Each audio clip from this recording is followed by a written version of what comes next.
I did not go live on YouTube because I didn't know what the licensing would be. But now we're live on YouTube. So, ladies and gentlemen, you got not one, not two, but three ways to access us here on Facebook Live. Hello, Kelly Wilson, Trey Goodman, Diane Howell, Debbie Meister, Lauren O'Neill, Humorous, Kevin Rooney. Good afternoon, each and every one of you. You can see us here on Facebook Live.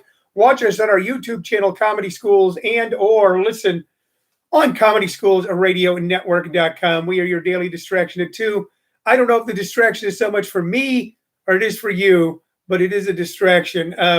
We found ourselves, as many of you did, with our entire routine totally disrupted when the crisis hit. This is, by the way, episode 29. We've now done this 29 days in a row. And we've now included this as part of our daily routine. So we got something to build around.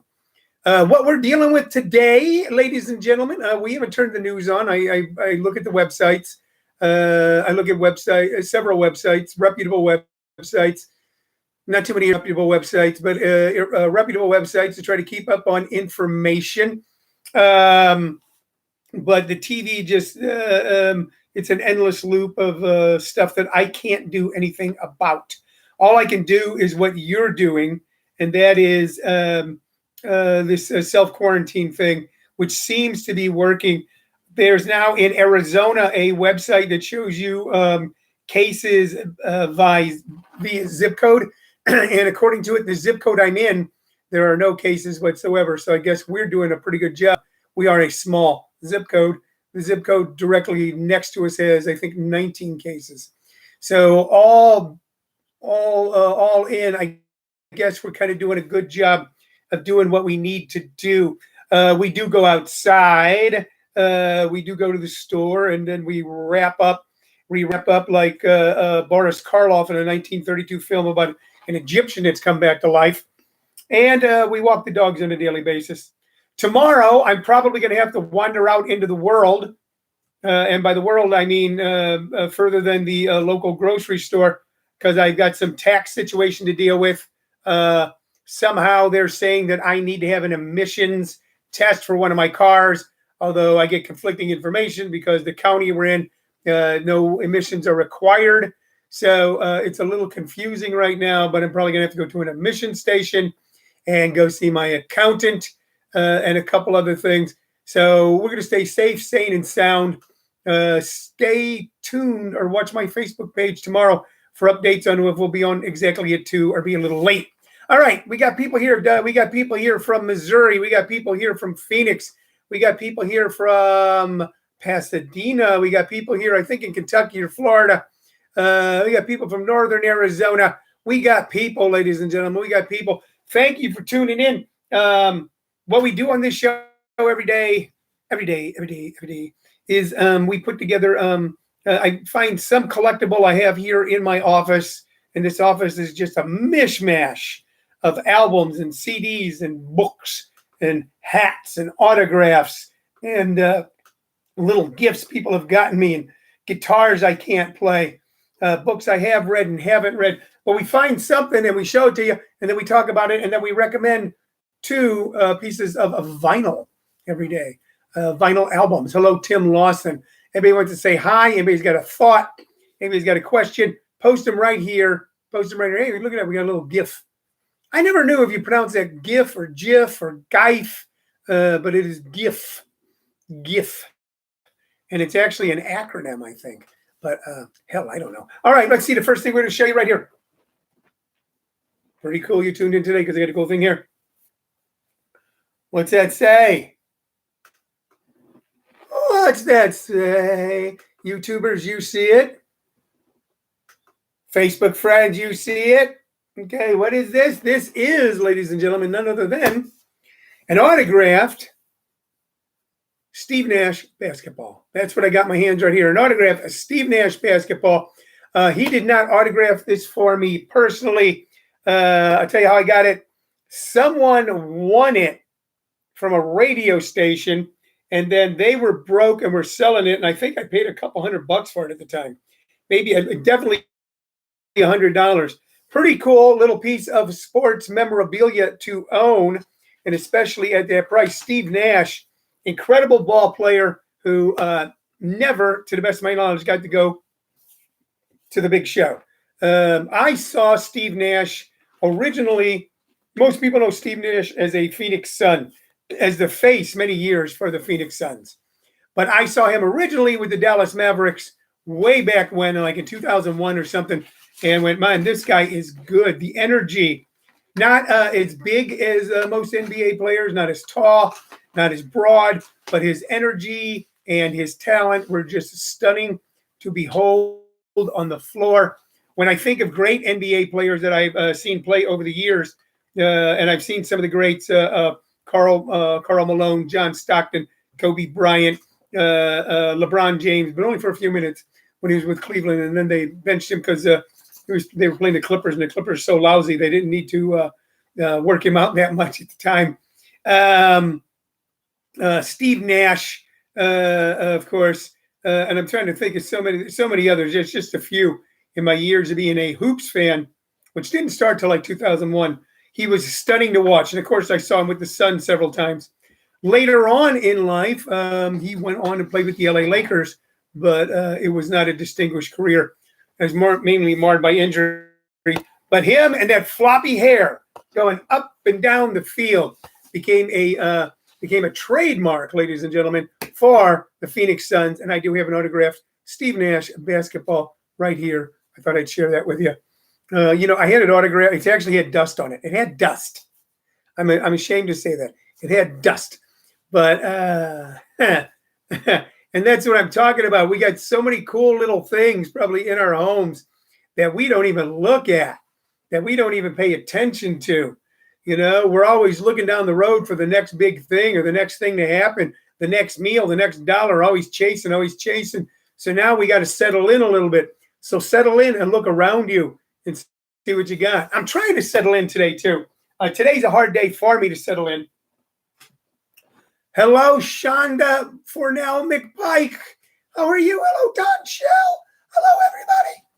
I'm trying to settle in today, but it's a little rough because I'm dealing with a lot of bureaucracy, dealing with this emissions test thing, dealing with some retirement account stuff where we're having to go through a big Byzantine hoo-ha in order to access a certain amount of funds.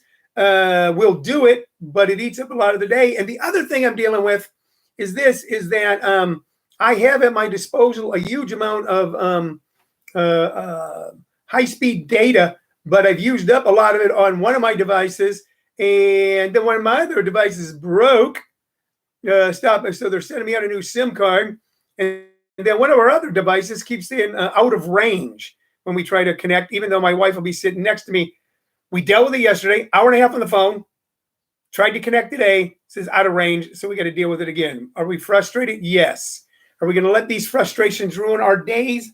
No, and neither should you. Okay? There's going to be all kinds of new frustrations right now, ladies and gentlemen.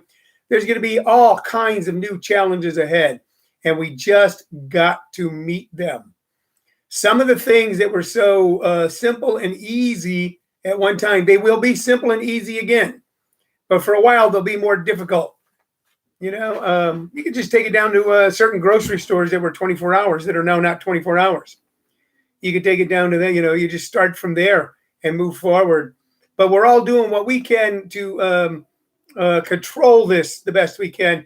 And every day I follow as much as I can whatever progress is being made in the medical field. There is progress being made. Will the progress be tomorrow? Probably not. Will it be next week? Probably not.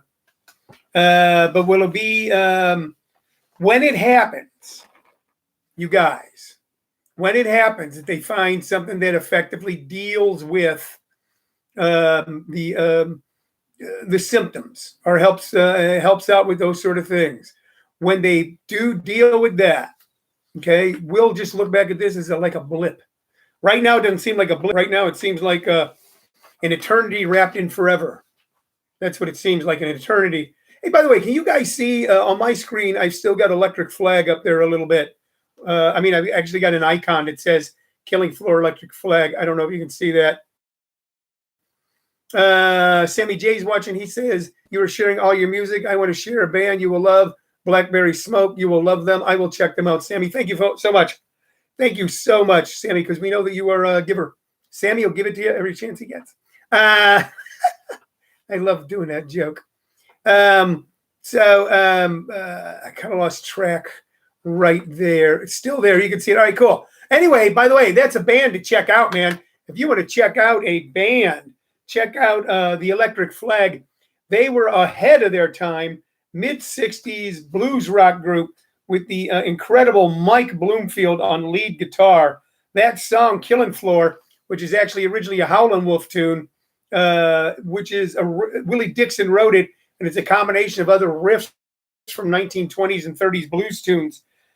Is just one of the hottest tunes I've ever heard. Please check out Killing Floor by the Electric Flag. Check out the Electric Flag's album. I forget the exact name of it, but if you put in Killing Floor, you'll find out. And you will love every tune. It'll be stunning to you that this was in the mid-'60s when they put out this album. Mike Bloomfield, probably one of the greatest blues rock guitarists of all time, primarily forgotten now for some inexplicable reason. When we talk about great guitarists, of course, we talk about Clapton, we talk about Hendrix, we talk about so many great guitarists, but Bloomfield is seldom mentioned, and Bloomfield was ahead of them all. So check out Killing Floor. It's a fun tune. It's a fun tune. Been listening to it since I was a little kid. Let me get to the albums. The albums that I have for you today to check out, the artists I have for you to check out. Once again, what we're talking about doing here is kind of going, taking a deeper dive. Sammy J says Electric Flag was really good. Well, thank you for concurring, sir. We're taking a little deeper dive into certain artists than the conventional one that is well known. We're bringing up artists that you may have loved at one time, many, many years ago, and now have forgotten about or not listened to in a while. And for those who have never heard of these people, to go in and check them out and discover something new. That's our mantra for this show, by the way, Living on a Thin Line, is to see old things with new eyes. See old things with new eyes.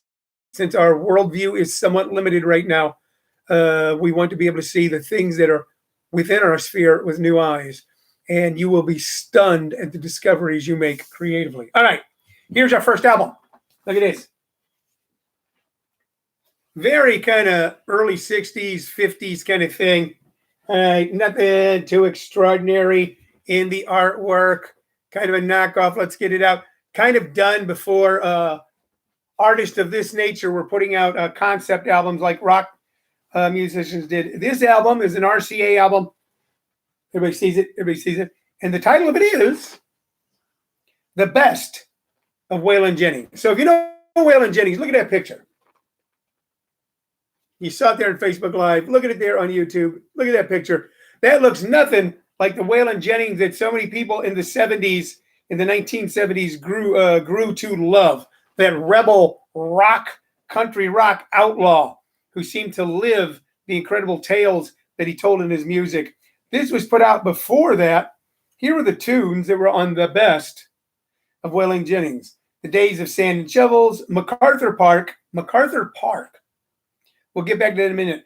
Delia's Gone, I Got You, A Walk Out of My Mind, Anita, You're Dreaming, Only Daddy That'll Walk the Line, Something's Wrong in California, Ruby, Don't Take Your Love to Town, and Just to Satisfy You. Now, Only Daddy That'll Walk the Line remained kind of a hit for Waylon Jennings. It's played a lot on classic country or classic stations. Only Daddy That'll Walk the Line. So they kept trying to put Waylon in a box, in the Nashville box, sing these kind of songs, use these producers, and he chafed against it. He was kind of a wild man. It wasn't really until he teamed up with Willie in the sort of country outlaw movement that he became the legendary icon that he still is today. But to kind of prove what a rebel he was, he's a country artist, and he recorded Jimmy Webb's MacArthur Park. MacArthur Park is one of the strangest songs you'll ever hear. No one would record it. No one. Finally, a guy named Richard Harris, who was primarily an actor from England, he might be Irish though, he did a version of it that was very trippy, and then Waylon did a country version of it, and he was damn near metaphorically crucified by the country community for doing this strange, bizarre, hallucinogenic sort of song, MacArthur Park.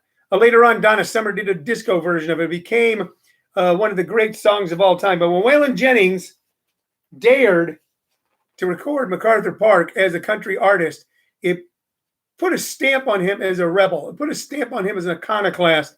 It made people who don't normally listen to people like Waylon Jennings listen to Waylon Jennings, and probably was the launch of his career as a rebel country rocker.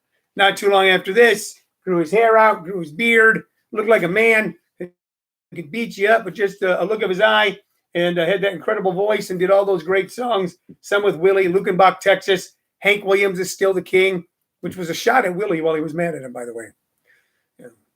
If you go down to Texas, Bob Wills is still the king. Because he and Willie were pissed off at each other. Everybody was calling Willie the king of country music. And Waylon Jennings wrote, Bob Wills is still the king. And I always loved that song because it made me go, all right, who the hell's Bob Wills? And then to dig in and find out who Bob Wills was, the great country swing artist of the late 40s, early 50s. And that's what I like to do. And what I'm trying to encourage you to do is follow these little strings. I didn't know who Bob Wills was till Waylon Jennings came out with the song Bob Wills Is Still the King. I didn't know that Waylon Jennings had recorded MacArthur Park way back when. I didn't know that he had a whole career as kind of a mid-level successful country artist until I really started digging into him. So you want to check out, especially check out Waylon Jennings. Put in YouTube, Waylon Jennings, MacArthur Park. You'll hear something pretty strange. Okay, next album. Here we go. Kind of hard to read. You can see the face. There on YouTube, you can see the face. And Facebook Live, you can see the face. ComedySchoolsRadioNetwork.com. Which album am I showing? I am showing, this is a 2-record set. Special low price. On the Columbia label, the John Hammond collection. John Hammond was a great music producer and curator of music. This is, hello, Judd Dunning. This is Billie Holiday, God Bless the Child. So if you don't know Billie Holiday, get to know Billie Holiday. Billie Holiday was one of the greatest blues singers of all time. The classically tragic life, classically tragic story that so many of us seem to be drawn to. An African-American woman during a time of severe segregation in America, a heroin addict, a woman who was put in prison, in mental hospitals, succumbed way too early to the combination of what a segregated society and drug addiction can do to a human being. So Billie Holiday had a stunning voice. She is still the benchmark for so many great singers today. On this album is a version of Am I Blue, Solitude, St. Louis Blues, It's a Sin to Tell a Lie, Loveless Love, Georgia on My Mind, All of Me, God Bless the Child, which was a huge hit for her. And if you're my age, we know God Bless the Child from a Blood, Sweat, and Tears hit. But it was her song. Let's see what else we got. Gloomy Sunday, Love Me or Leave Me, Falling in Love Again.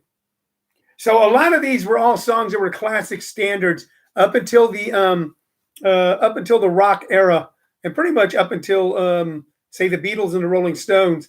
Most singers didn't write their own songs, but they played other people's songs. And also during that era, there were songs that everybody recorded. This is my version of this. This is my version of this. Okay. So Billie Holiday did a lot of standards.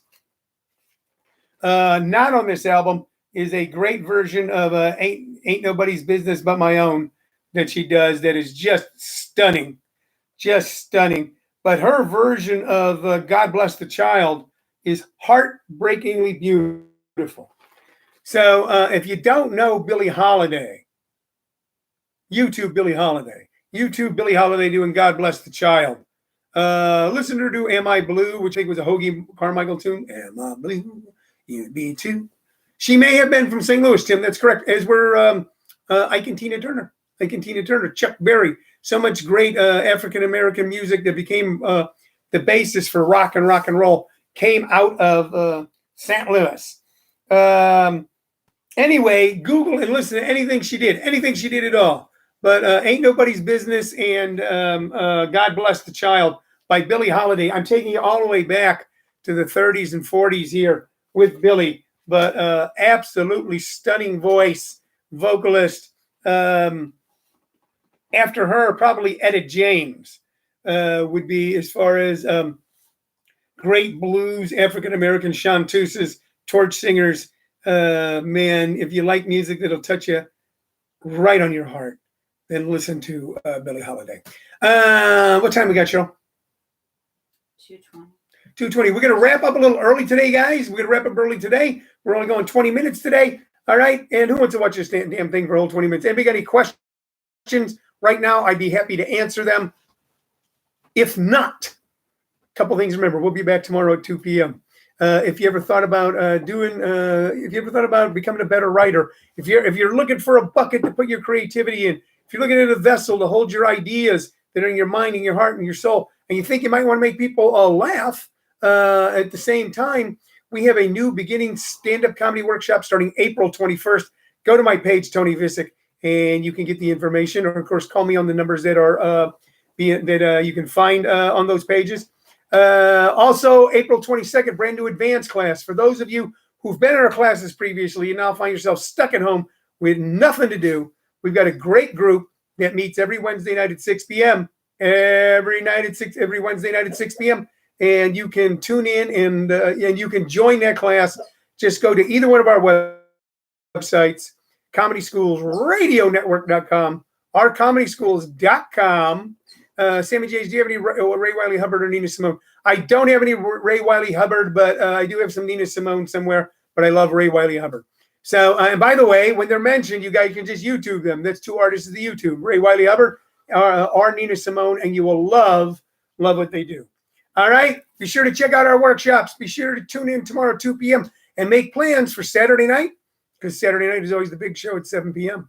All right. That's the big comedy jubilee. Hello to my brother, Jerry. Jerry, hello. I must be going. I'm signing off right now. I know you're a busy man. I appreciate you. Tell everybody, start a watch party. Once you guys tune in, you can make a watch party. Make a watch party. Get a group. We're going to make it a party every day right here, Living on a Thin Line, on Facebook Live, YouTube Comedy Schools, and ComedySchoolsRadioNetwork.com. Bye-bye. All right, YouTubers, I'm going to get to you in just a second. I got to hit a share button here so I don't lose that. There we go. All right, my YouTube friends. Tom, thank you. I think I have one YouTube friend. It's Tom, and I appreciate him. Take care, guys. Bye.